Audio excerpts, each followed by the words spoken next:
Fala, minha torcida gloriosa! Tamo de volta aqui no nosso canal para repercutir mais um pouquinho sobre o nosso glorioso Botafogo. Vamos ver aqui, juntamente com o canal ESPN Futebol 360. Quero deixar os créditos totais ao canal, onde buscamos informações aí do nosso fogão do dia de hoje. Então vamos para a notícia, logo logo estamos de volta, trazendo mais informações para vocês. Já deixa aquele likezão aí no vídeo, vai nos ajudar muito.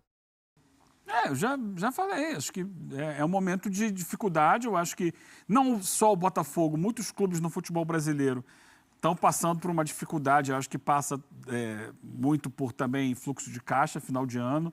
Os clubes no final do ano, muitos deles têm dificuldade até para quitar salários e tal, porque o dinheiro vai acabando. E agora a minha grande interrogação é como vai ser o investimento do Botafogo esse ano. Se vai ser no mesmo porte das duas últimas temporadas, né? Em que tipo de jogador ele vai contratar, que quantidade de jogadores ele vai contratar, porque a gente está falando aqui, né? Listou quantos nomes que já saíram. Ah, nem todos eles são jogadores titulares. Sim, muitos não são, a maioria não foi titular. Mas, por exemplo, o Gatito, que foi para o Cerro Porteño. Quem é o reserva hoje do Botafogo, do John? O John. Era o Gatito. Porque todo mundo é sujeito a sofrer uma lesão e tal, tem um problema. O Gatito era um reserva que, o mal bem, ele era o jogador mais antigo do elenco do Botafogo. Ele jogou, Ele- o segundo jogo contra o Penharol. ele Pegou jogou? eras priscas eras. Aliás, no todo Botafogo. mundo é sujeito a ter lesão. E o John é mais assim, o John se lesiona até bastante para goleiro. Então. E aí você vai, assim, saiu o Adrielson, quem vem para o lugar dele? Saiu o Marçal, tudo bem. Para o Marçal não precisa, porque você já tem o Cuiabano e o Alex Telles. Então tá mais coberto ali. Mas para o lugar do Tietê, quem vem? É uma função do meio. Ah, não precisa, que já tem o Alan, ou Alan, como você preferir, Alan, no caso, ele é chamado de Alan. Vai ser assim? Esses jogadores que vão sair não vão ter reposição? Para o lugar do Almada, quem vem? Eduardo. Se sair o Tiquinho, vai vir alguém para o lugar do Tiquinho? Então, essas perguntas tem que. Em algum momento a gente vai ter, se não uma resposta oficial do Botafogo, a gente vai perceber qual é a estratégia do Botafogo em relação à montagem do elenco para o ano que vem. Mas estão todas no ar, né? Qual vai ser a estratégia do Botafogo depois de alcançar o topo do futebol brasileiro e sul-americano. E tem outra pergunta no ar. Quem será o técnico, o novo comandante do Botafogo? Importantíssima. Sabe quem está conosco aqui no estúdio? Ricardo Spinelli. Pronto, chegou a hora do show do Ricardinho. Show do Ricardinho. O Ricardinho sempre traz estudos, análises, pesquisas, números do Data ESPN. E hoje você tem algo especial para a gente, é isso, Ricardinho? É isso, bom Ou para o dia. Botafogo? Para os dois. Bom dia, Bel, Mari, Bira, Eugênio, amigo fã de esportes em casa. Na última terça-feira eu estive aqui trazendo opções de camisa 9 para o Palmeiras ou para outros clubes que procuram centroavantes. E dessa vez estou aqui para trazer sugestões do departamento do Data ESPN para o Botafogo. Antes de mais nada, uma nota oficial do Data ESPN. Opa! A nossa repercussão foi muito boa em relação a esse estudo que a gente fez sobre os camisas 9, mas sempre tem um ou dois mais mal-humorados que vêm questionar por que vocês estão ajudando o Palmeiras, quanto o Palmeiras está pagando para vocês. Gente, pelo amor de Deus, o que a gente está fazendo aqui é uma simulação do que os clubes já fazem. A gente, no Data ESPN, é um departamento de análise de desempenho de futebol. Todos os clubes estruturados hoje já têm isso e já fazem isso. Então, o que a gente está tentando fazer aqui é trazer para você, fã de esportes, o que os clubes já fazem internamente. Se eles vão aceitar nossa sugestão ou outra, é outro papo, e acho que até não vou ser megalomaníaco de achar que isso vai acontecer. E Ricardinho, convenhamos, clube de Série A do brasileiro, ainda mais Botafogo, Palmeiras, clube desse tamanho.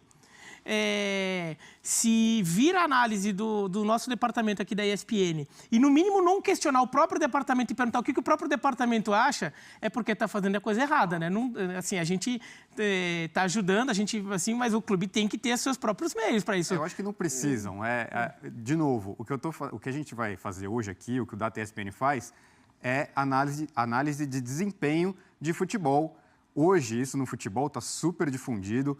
Então, assim, eu acho que o mais legal é trazer para o fã de esportes, para o torcedor, algo que já acontece internamente nos clubes e eles terem acesso a mais ou menos o que é esse tipo de scout dos times de futebol para tentar trazer valores, treinadores. Então, essa é a nossa brincadeira hoje. Obviamente que é só uma simulação, ninguém está aqui falando, Botafogo, vem na nossa, Palmeiras, vem na nossa. Não, é só um exercício que a gente está fazendo aqui. Então, espero que vocês gostem dos nomes que estão aqui. São como, no caso... Ricardinho, são nomes... A gente trabalha para o torcedor, não para o clube. Para o torcedor ter acesso à informação. Mas que, assim, você listou aqui essa semana centroavantes que não são necessariamente só para o Palmeiras, assim, podem encaixar em qualquer clube. Não, e ele tem um falou monte isso aqui. de clube procurando camisa 9. E a mesma coisa para os técnicos. É claro que, assim, a maioria dos times já tem seus treinadores, só que ali na frente a gente sabe que vários vão cair. Então, os nomes estão aí postos. Vai lá, Ricardinho. Vamos lá. Então, começando, como foi no caso, para quem já assistiu as nossas recomendações de camisa 9 para as equipes, não só para o Palmeiras, como o Eugênio bem falou, eu vou começar primeiro com não uma sugestão, mas apenas um ponto de partida. Então, o que são esses 4 nomes que a gente tem aqui como indicação do Data ESPN para o Botafogo? São treinadores cuja principal característica é trazer ataque posicional e vertical.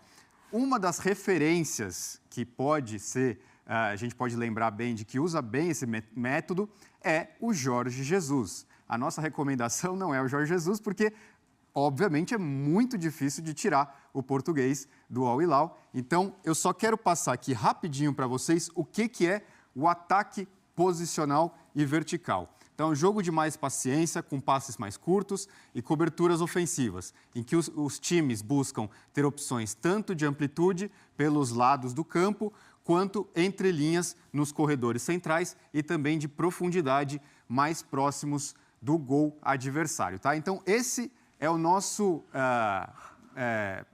gol, vamos dizer assim. Essa é a nossa, o que a gente vai olhar aqui para os treinadores que pode trazer, esses treinadores podem trazer para o Botafogo, porque o Arthur Jorge é um treinador com essa característica. Então, a nossa ideia é trazer treinadores que se encaixariam bem ao elenco do Botafogo e não tivesse uma ruptura muito grande de método, de trabalho para o Botafogo. Então, o primeiro nome que eu trago aqui, Paulo Pezzolano, muito conhecido do torcedor brasileiro porque fez um grande trabalho no Cruzeiro, deixou saudades na Raposa. Então, vamos a alguns números do Pezzolano. Ele tem 41 anos, não está empregado, está sem clube atualmente. Ele já passou pelo City Torque e pelo Liverpool, ambos do Uruguai, pelo Pachuca do México, pelo Cruzeiro e o último clube dele, o Valladolid da Espanha. No Valladolid, 71 jogos, 46,5% de aproveitamento. Ele não foi muito bem na Espanha. Já no Cruzeiro, em 68 jogos, 62% de aproveitamento, sim, foi muito alto o aproveitamento dele. O título na carreira dele, só a Série B em 2022. Agrada esse nome para vocês? Interessante.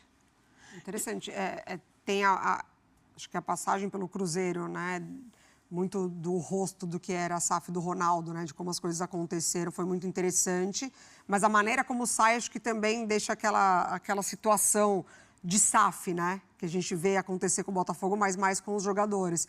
Mas eu acho um nome interessante. Eu acho ele bom. De SAF que você disse que ele saiu do time do Ronaldo. Do Ronaldo foi pro time do Ronaldo. Eu acho ele bom técnico, acho que ele merece novas oportunidades no Brasil, até pelo que ele fez num Cruzeiro, que vamos lembrar, o Cruzeiro de Série B que ele pega tinha muito menos recursos, não só financeiros como técnicos, que, por exemplo, o Grêmio daquela mesma Série B. Verdade. E o Cruzeiro ganha a Série B com muita facilidade. Agora, eu acho que até pela passagem dele no Valladolid, que ele sobe com o time, né, da segunda divisão, mas ele não. Mas aí o time está na lanterna e ele acabou saindo agora nessa temporada. Daí, tentando pensar com a cabeça do torcedor do Botafogo, eu acho que o clube que ganhou tanto recentemente, talvez o torcedor sentisse necessidade de um técnico que tivesse ganhado ou pelo menos sido mais testado nesse nível. Pode ser. Mas assim, eu acho ele um bom técnico, acho que o Brasil tem que voltar a pensar nele. Para clubes brasileiros em geral tem que voltar a pensar nele. É diferente do que o Botafogo pensou do Jardine, né? Que no México, um sucesso absoluto. Alguma coisa assim. mesmo que aqui dentro não tenha apresentado no profissional um currículo, né, enfim, do que ele vem fazendo no México. O Jardine ele tem essa característica também que a gente está levantando aqui, da questão do ataque posicional.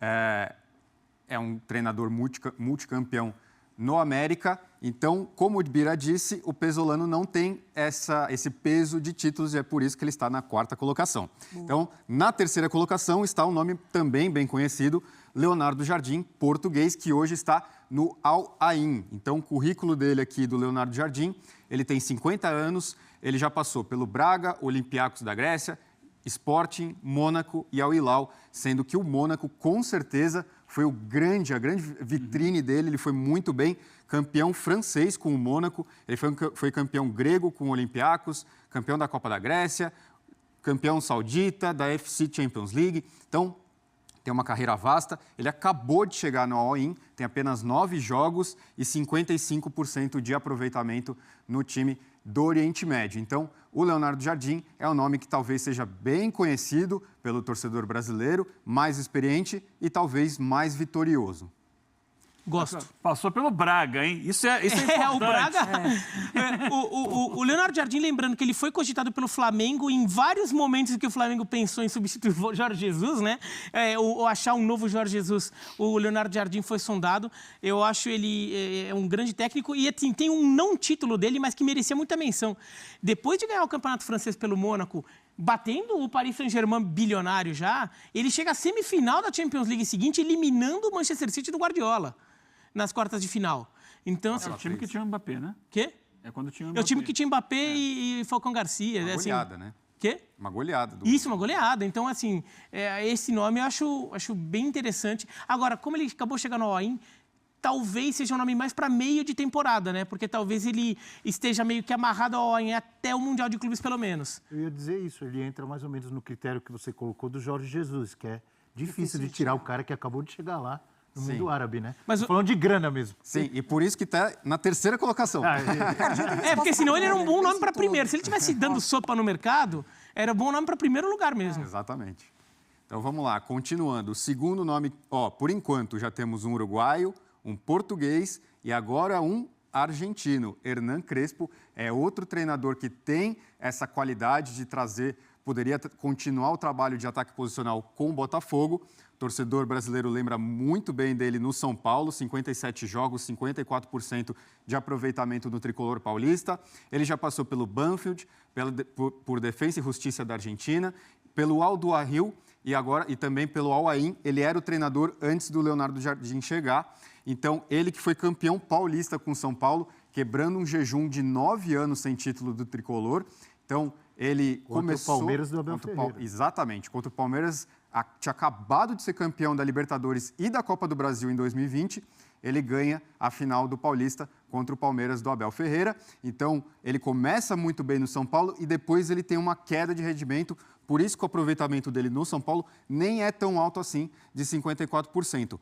Mas ele foi muito bem no começo dele no São Paulo. E no All-In ele teve 49 jogos e quase 50% de aproveitamento. E foi bem no Defensa e Justiça, campeão da Sul-Americana. E ele foi campeão da Champions da Ásia pelo Al Ain, eliminando na semifinal o Al Hilal do Jorge Jesus. O Al Hilal estava aquela sequência, sei lá, 20, 30 vitórias seguidas. Essa sequência cai numa derrota para o Al Ain na semifinal da Champions Asiática. O Crespo é o nosso treinador mais jovem dessa lista. Está livre no mercado, é isso? Está livre, está sem Boa. clube, então por isso também ganha um peso maior, por isso está também na 2ª colocação. Talvez seja um pouquinho mais fácil de contratar.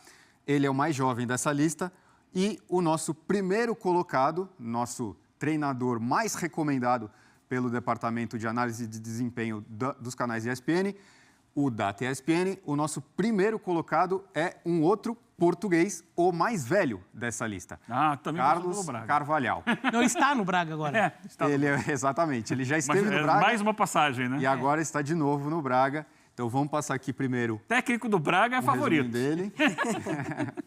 Então ele é o segundo português que aparece aqui, ele tem 59 anos, já passou também pelo Sporting, pelo Sheffield Wednesday, pelo Swansea, pelo Celta e também pelo Olympiacos. Ele também recentemente foi contratado pelo clube atual, ele está desde agosto no Braga, em 29 jogos tem quase 61% de aproveitamento, em 11 jogos só no Olympiacos na temporada passada, ele teve 54% de aproveitamento.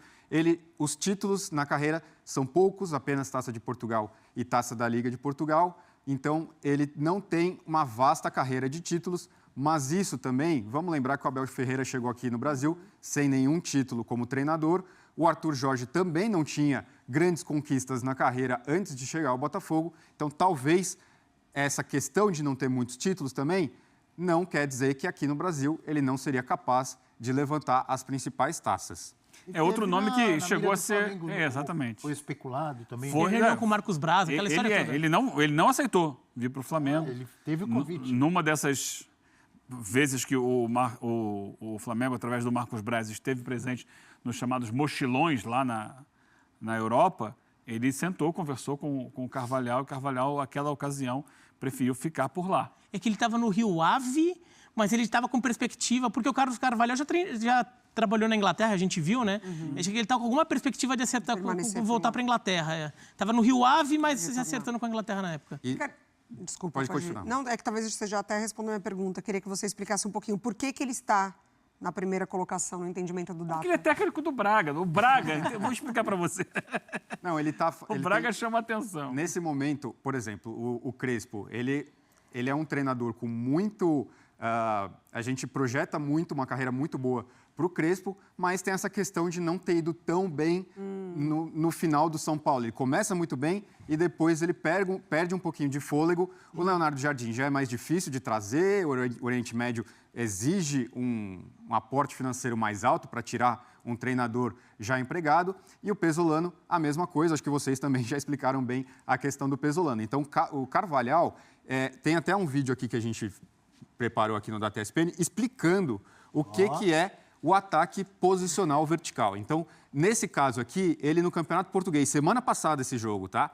Então, o Braga de amarelo, dá para a gente ver aqui uma linha de 5 na zaga, linha de 4 no meio de campo e um centroavante. Isso é a fase defensiva do Braga.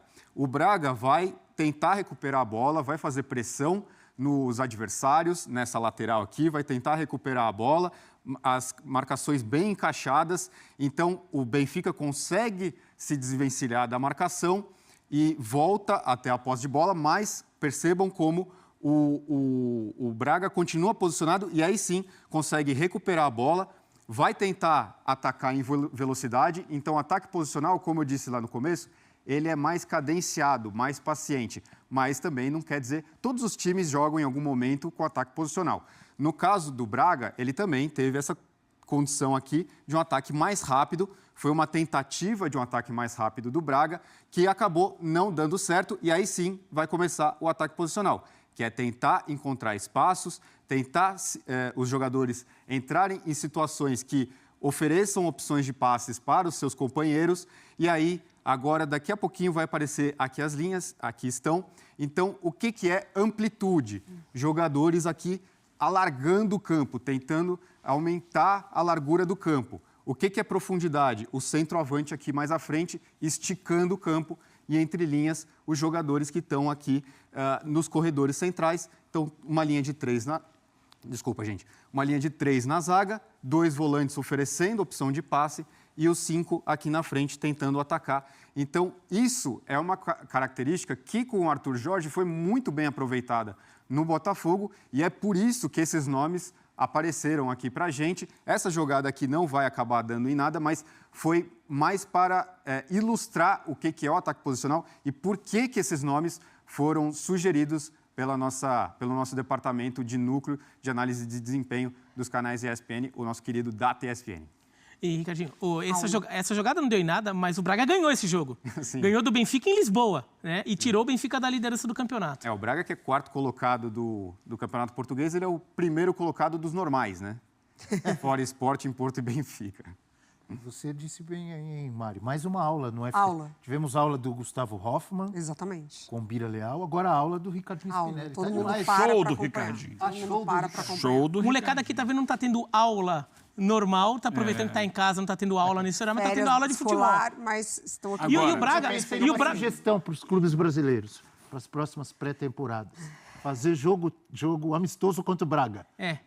Hein? Então, Pra começar a temporada. E só para Boa essa, Ricardo. Ricardinho, para reforçar a sua sugestão do Carvalho, ele está empregado, mas a situação do Arthur Jorge já mostrou como os contratos que o Braga faz, assim, são contratos que de repente você consegue pagar uma multa ali e assim, não é um contrato intocável como um contrato do Jorge Jesus com o Al Hilal, que deve ter uma multa milionária, né? Bilionária. Só um ponto importante em relação ao Carvalhal. Ele é desses 4 que a gente mostrou aqui.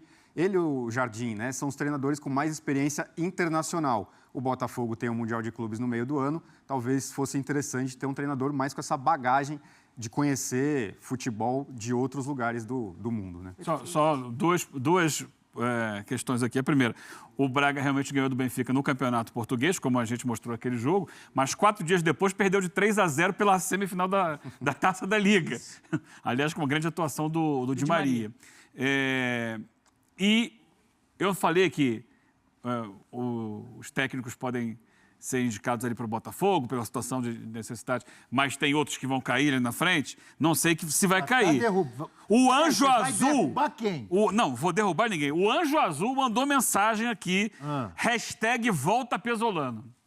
Para você entender. Já tá querendo derrubar o Fernando Diniz? Não, o Anjo Azul que mandou a mensagem. É brincadeira, hein? Eita, nós.